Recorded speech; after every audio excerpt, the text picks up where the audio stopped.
Greetings. Assalamu alaikum. We are still reflecting over Surah Al-Baqarah, Surah number 2 in the Noble Quran.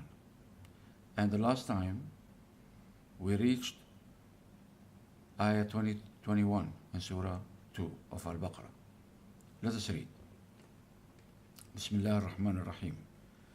يا أيها الناس اعبدوا ربكم الذي خلقكم والذين من قبلكم لعلكم تتقون.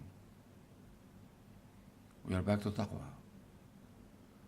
Okay, so another meaning for taqwa, we explained in the beginning of the surah who are muttaqeen. What is taqwa?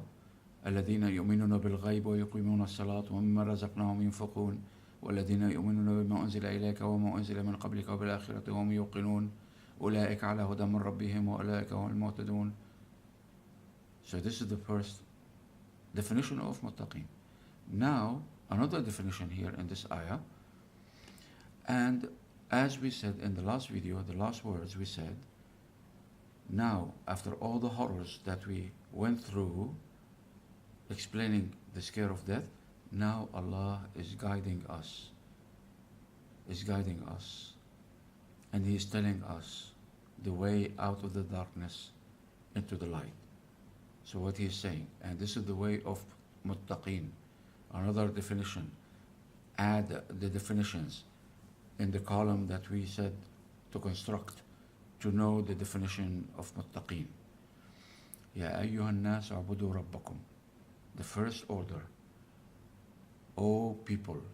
This is a speech to all of mankind, not only the believers, not only the Muslims, the Hindu, the Sikh, the Buddhist, the Christian, the Jews, you name it. This is a speech to all of mankind.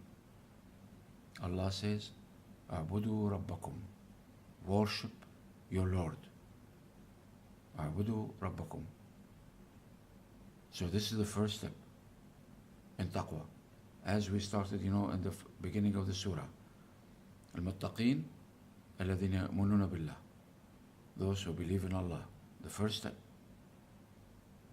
So those who believe in Allah, what they have to do? A'budu rabbakum. You have to worship your Lord.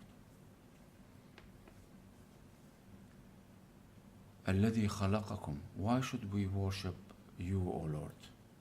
Somebody may ask, some people are so stupid to ask this question. Believe me, among the atheists today, I heard this myself from the atheists. Why should we worship the Lord? So Allah answers and says, الذي خلقكم, the one who created you. If He did not create you, if you did not come to this life, you will never enjoy any little bit of this existence.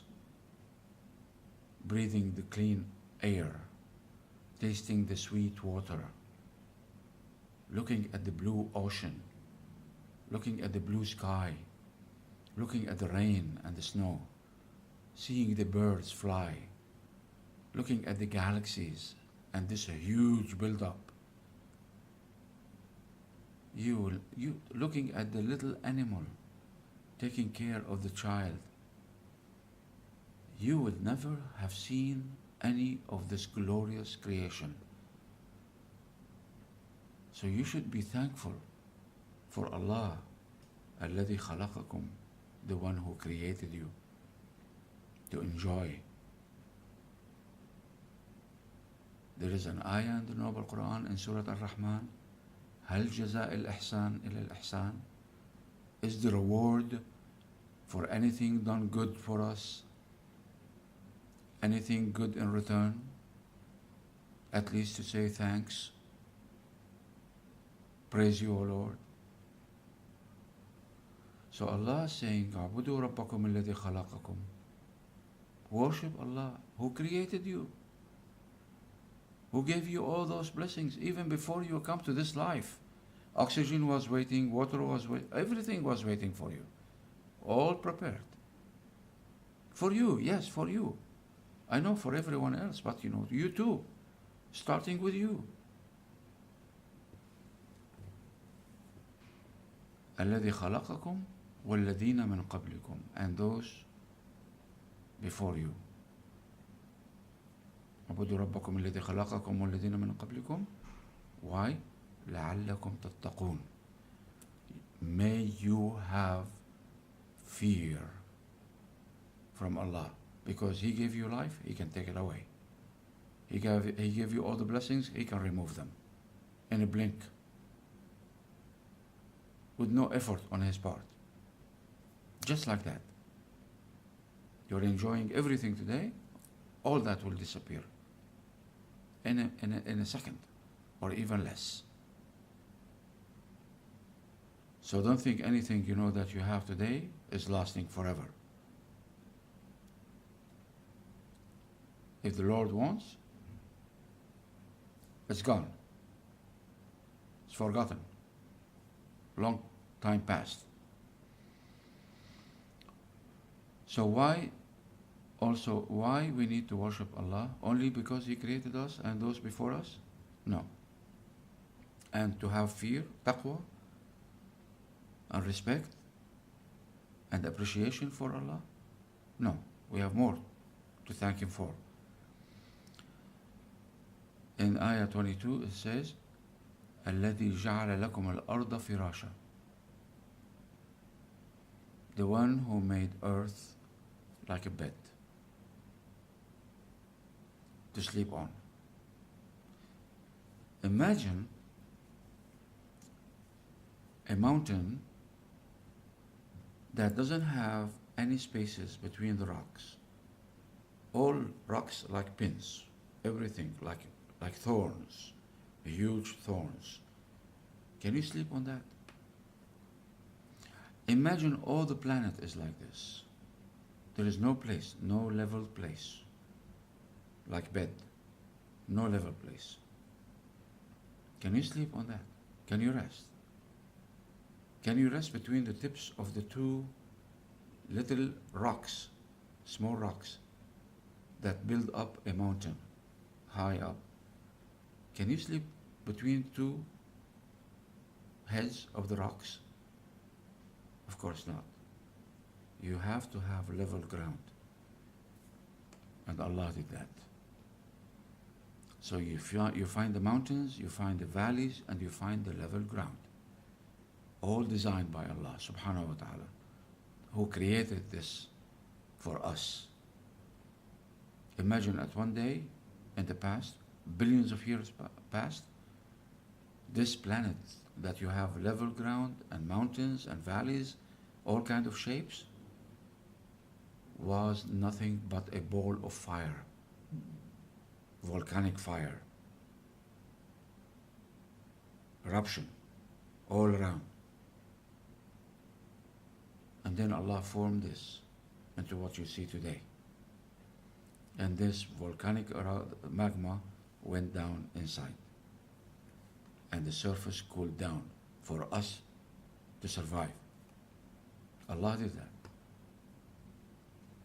He created this natural process to go one step at a time, being prepared for us.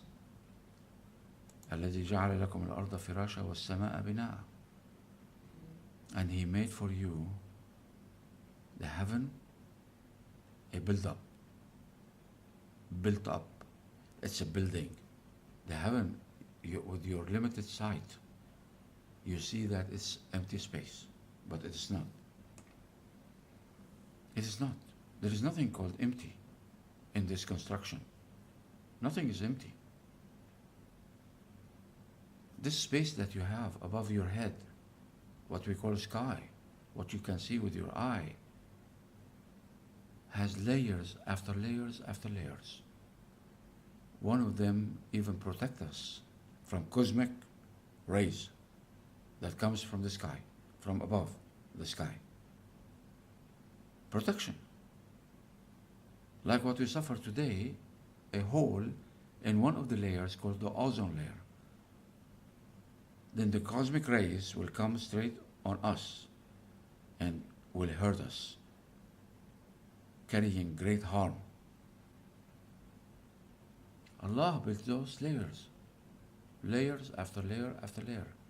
And each layer stretches for a huge distance at a time. Now, what about the galaxy? Also, there are no gaps. There is material. In all the universe, you see material between the planets. No gaps. If there are gaps, they will collapse. And this is explained very, very nicely in the Noble Quran. Allah says, هل ترى من فطور? Do you see any gaps? Even little holes? No. Filled with cosmic material. No spaces between the planets and the galaxies and the universe above. الذي جعل لكم الأرض فراشا والسماء بناء وأنزل من السماء ماء. The one who made earth like a bed for you to rest and build your homes and build your caves and build whatever you want. And the heaven, he built it like a building, and he made it 7 heavens like layers, one on top of the other, 7 layers. Now, in one of my reflections over the universe, of the heaven, I was wondering, I keep hearing, in some movies, if planet Earth is the only inhabited planet, then all those planets in the heaven are such a waste. No, they are not. You don't understand the purpose of this construction that Allah prepared for us to protect us. Not only cosmic radiation threatens our life on earth, and that's why Allah built the heavens layers to protect us. One of them is the ozone layer, as we described. But also, all of mankind have no clue how this universe is constructed, while the majority of Muslims know one ayah that describes, and they call it Ayatul Kursi, the verse of the throne. And it is called the verse of the throne for a reason, because it's, this universe is inside this throne. This is why it's called Ayatul Kursi, the ayah, the verse, the miracle of the throne of Allah subhanahu wa ta'ala. And it is explained in some words inside the ayah that say, وَسِعَ كُرْسِيُّهُ السَّمَوَاتِ وَالْأَرْضِ. His throne, this is why Ayatul Kursi, his throne acquired inside of it the 7 heavens, and earth, planet earth. So the 7 heavens most likely are uninhabited, even though we have an ayah in the Quran that we may have 7 planets, 6 other planets like planet earth.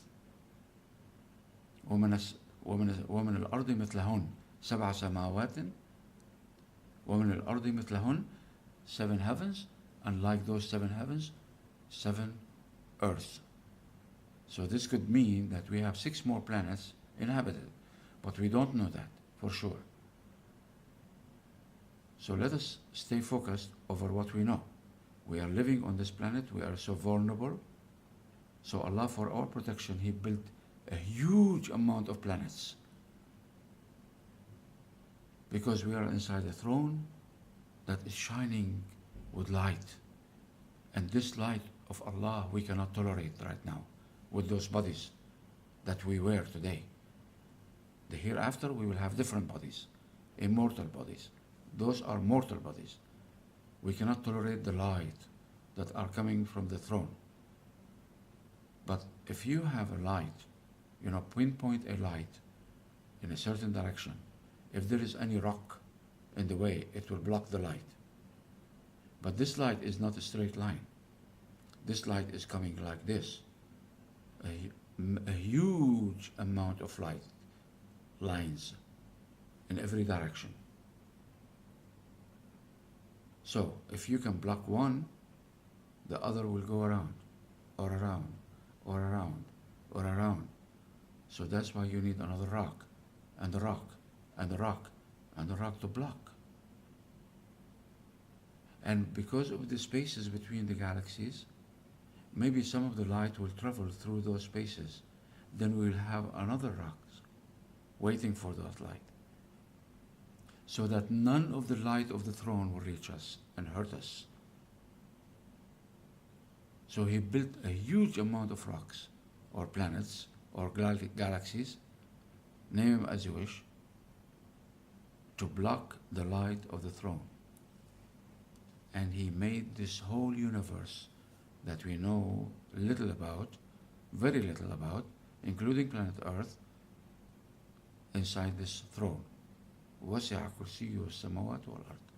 His throne acquired inside the heavens, the seven heavens, and planet Earth. So next time we'll explain about Jannah. Since we are at this point, why not?